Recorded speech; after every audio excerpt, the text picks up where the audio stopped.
Guarantee for रोजगार आजीविका mission के इस प्रशिक्षण शिविर में उपस्थित हमारे पंचायत के सहयोगी रोजगार सेवक जी, हमारे सभी वार्ड सदस्यगण, हमारे पंचायत के युवा साथीगण, वरिष्ठ अभिभावक, आप सबों को इस प्रशिक्षण शिविर में हार्दिक अभिनंदन, हार्दिक स्वागत है।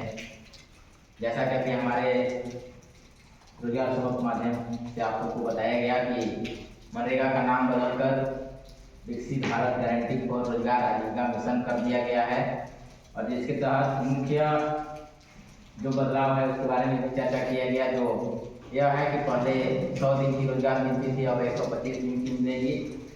हम लोग का मजदूरी में भी इजाफा हुआ है। साथ ही साथ 318 प्रकार की योजनाएं चलाई जाएगी केंद्र सरकार की तरफ से और उसको मुख्य रूप से 4 कैटेगरी में बांटा गया है, जिसमें पहला कैटेगरी रखा गया है जल संचय, यानी कि जल को बचाने के लिए हम लोग क्या कर सकते हैं उससे संबंधित सारी योजनाओं को उसमें निहित किया गया है। दूसरा कैटेगरी में रखा गया है ग्रामीण संरचना, यानी कि आधारभूत संरचना। हमारे ग्राम पंचायत में क्या क्या आधारभूत संरचना यानी कि मुख्य रूप से जो पक्का वर्ग के अंतर्गत आते हैं, जिसमें नाली, पीसीसी, रोड, शेड, इससे संबंधित जितना योजनाएं हैं उसको आधारभूत संरचना में जोड़ा गया है। तीसरा कैटेगरी में रखा गया है आजीविका रोजगार से संबंधित, जिसमें कुछ हमको लोग को इस प्रकार की योजनाओं को लाना है या करना है जिससे हमारे ग्राम पंचायत में रोजगार और उसका जो रेवेन्यू जनरेट होता है उसका भी निर्माण खुद ग्राम पंचायत कर सके। और चौथा कैटेगरी में आपातकाल व्यवस्था, आपदा या आपातकाल से संबंधित योजनाएं को समेकित किया गया है, जो खासकर वैसे क्षेत्र जो डूब होते हैं, बाढ़ होते हैं, वैसे क्षेत्रों के लिए लाया गया है। तो हम सबका यह कर्तव्य है कि योजना को धरातल पर लाएं और सही पारदर्शिता के साथ योजना का लाभ लें।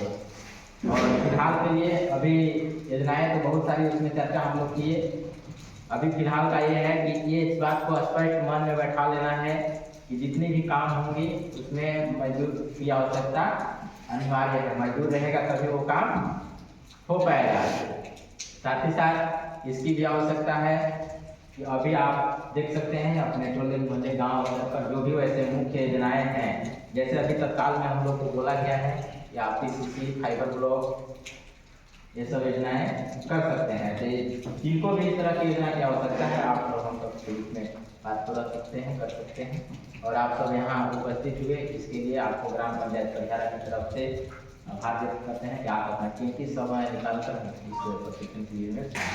धन्यवाद।